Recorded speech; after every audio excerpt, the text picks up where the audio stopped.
C'est important de faire ce petit point pour expliquer, parce que tu as un métier très particulier quand même que peu de personnes connaissent, alors que les sportifs connaissent de plus en plus, c'est de plus en plus utilisé.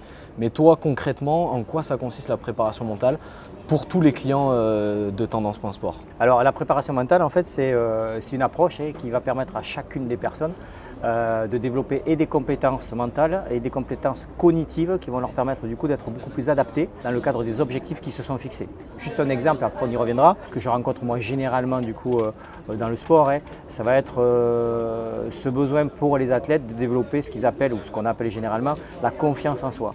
Alors, la confiance en soi est ma capacité du coup, à quels que soient les événements, quelles que soient les circonstances, à trouver une solution.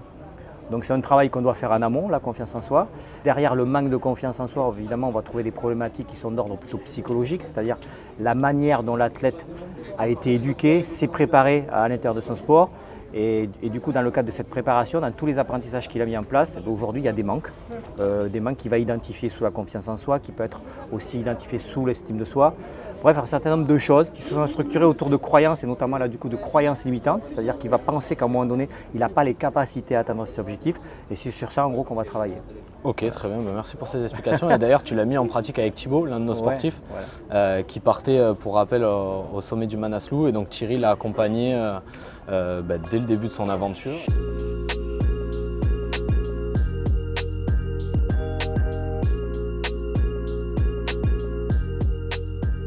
Ouais, pour revenir sur Thibaut, alors on a fait très peu de séances avec Thibaut parce que c'est quelqu'un qui intègre très très rapidement l'information et qui savait précisément du coup ce qu'il voulait et quelles étaient ses carences entre guillemets, ce qu'il venait chercher dans le cadre de la préparation. Ce qu'on a fait avec Thibaut, c'est ce qu'on fait généralement et c'est ce que je fais généralement avec l'ensemble des sportifs.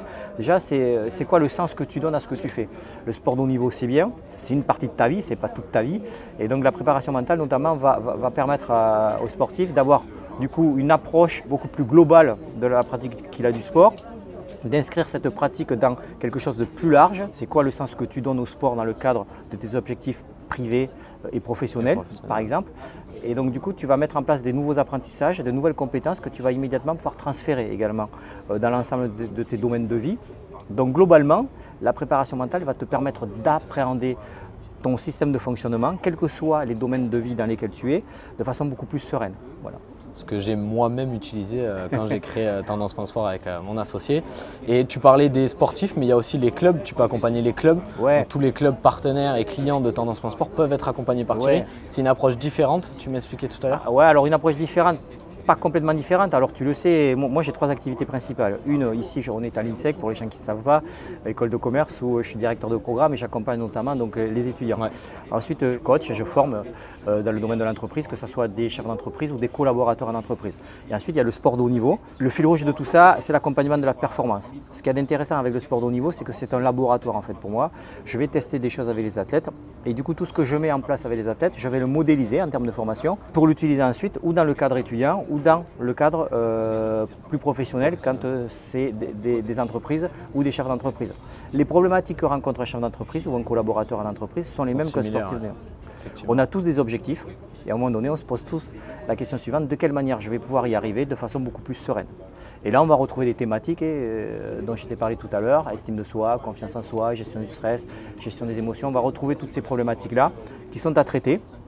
Et donc du coup, quels que soient les métiers, quels que soient les domaines, à un moment donné, on se retrouve tous sur les mêmes choses, l'amélioration de la performance au travers de mes objectifs. Et c'est pour ça que Tendance.sport, c'est une agence de marketing sportif, mais on s'entoure de personnes qui vont aider nos sportifs dans ce développement. On n'est pas expert en préparation mentale, c'est pour ça qu'on a fait cette collaboration avec toi, pour proposer à nos clients, quels que soient nos clients d'ailleurs, comme il a expliqué Thierry, les clubs, les sportifs de haut niveau, professionnels qui veulent atteindre un objectif, mais comment y parvenir, du coup ils passeront typiquement on fait la même activité. Bon, déjà on est en collaboration, mais tu as la même approche que moi, c'est-à-dire que du coup tu as des sportifs que tu accompagnes dans le cadre de leurs objectifs et quand tu fais une démarche entreprise par exemple, ce que te demande l'entreprise typiquement c'est que les collaborateurs s'alignent un peu sur les valeurs qui sont les valeurs du sport, et dans les valeurs du sport on a quoi? On a le mental en fait.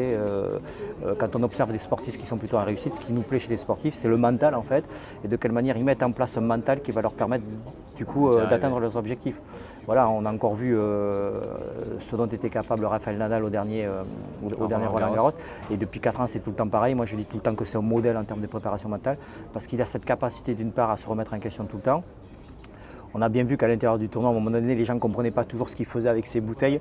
Et ça s'appelle des routines en fait, ça, et des routines de concentration. Et puis des ancrages à chaque tournoi. Mais ce qu'il y a de bien chez Rafael Nadal, et pas que lui, pour revenir sur lui, c'est que quand on l'interviewe à la fin, ce qu'il souhaite qu'on retienne de lui, c'est que partout où il est passé, c'est plutôt quelqu'un qui a diffusé autour de lui du bien-être et quelqu'un qui a fait du bien autour de lui. Et c'est donc le sens qu'il donne à tout ce qu'il fait. Et pour ça, mentalement, il a besoin de progresser en fait. Et il est accompagné tous les jours, je pense, par un préparateur mental. Bien sûr, oui, oui. 2023 et 2024, beaucoup de sportifs vont se tourner vers la préparation mentale, avec des objectifs précis quand même, avec 2 événements en France. La préparation mentale, c'est juste mettre en place de nouveaux apprentissages en fait, d'accord ? C'est qu'à un moment donné, tu as une prise de conscience de ce que tu es capable de faire.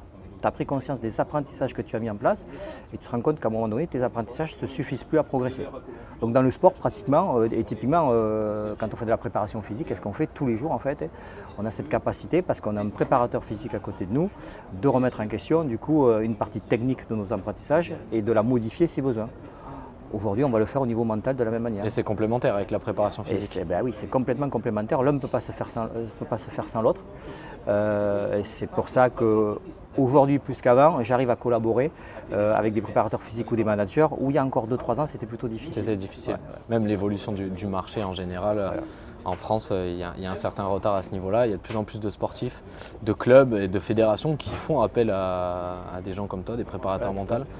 Et tu fais aussi de l'hypnose, donc c'est complémentaire avec la préparation mentale. Alors la préparation mentale, c'est une approche, c'est un outil. À l'intérieur de cet outil, tu as encore plein d'outils. Moi, je suis coach certifié, enseignant en PNL, programmation neurolinguistique, enseignant du coup en hypnose et certifié en neurosciences, en psychopathologie. Bref, tu es obligé d'intégrer un certain nombre d'outils qui vont te rendre légitime dans ta démarche. Sinon, ça va être un peu difficile d'accompagner les gens.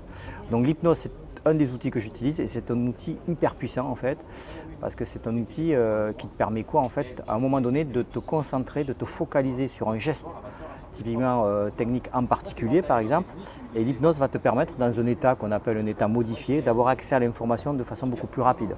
Et donc de modifier au niveau préconscient des apprentissages que tu as mis des années à mettre en place. Avec l'hypnose, du coup, on va gagner du temps en fait. Est-ce que tu as un élément concret à expliquer par rapport à une prise en charge d'un sportif? Comment ça se passe? Certains vont avoir des craintes, mais du coup, comment se passe en fait le déroulé d'un accompagnement en préparation mentale? Ça dépend d'un individu à l'autre. On parlait de Thibaut tout à l'heure, je ne sais pas si Thibaut va m'autoriser à parler de lui, mais typiquement, c'est à un moment donné, je dois partir à l'aventure et mon aventure, elle est plutôt risquée, c'est celle de monter un sommet. Et par rapport à ça, bien évidemment, je peux avoir des peurs, parce que dans le cadre de ma montée, à un moment donné, je vais devoir récupérer, je vais devoir gérer des émotions, je vais notamment devoir gérer du stress, et le stress, c'est quelque chose de normal, puisque c'est ce qui te maintient en vie. Et typiquement, par rapport à Thibaut, déjà, le stress, c'est quoi en fait? Parce que le stress, c'est quelque chose de bien, de pas bien, et déjà, la façon dont tu abordes le stress, ça va impacter tout de suite, du coup, ton approche du résultat. Si tu considères que le stress, c'est quelque chose qui n'est pas bien, chaque fois que tu vas être en situation de stress, c'est quelque chose qui pourrait te bloquer. Alors qu'à partir du moment où tu vas te dire le stress, c'est quelque chose qui m'alerte et qui est en train de me dire attention, tu n'es pas adapté à ce que tu fais. Le stress, c'est une émotion, c'est un message qui t'est envoyé par ton corps. Je vais du coup appréhender le stress de façon complètement différente. Donc à chaque fois que j'ai une émotion qui arrive et qui n'est pas adaptée, que je considère ne pas être adaptée, je vais du coup l'identifier de façon complètement différente. Et je vais en faire une force plutôt qu'a priori une faiblesse.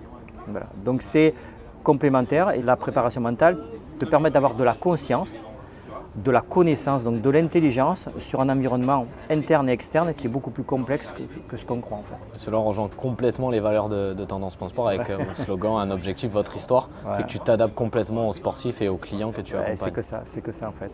Et le principe après, ce qu'il y a de sympa dans l'accompagnement des sportifs de haut niveau, mais pas que, c'est que moi je leur dis toujours, la solution vous l'avez déjà en fait, elle est en vous. Vous l'avez juste pas identifiée. Voilà. Et une fois qu'on l'aura identifié ensemble et que vous l'aurez identifié ensuite, les choses seront beaucoup plus faciles en fait, à mettre en place. C'est sûr. Merci beaucoup Thierry pour ces explications et à bientôt pour de nouvelles vidéos. À bientôt et merci beaucoup Thibaut. Merci. Ciao.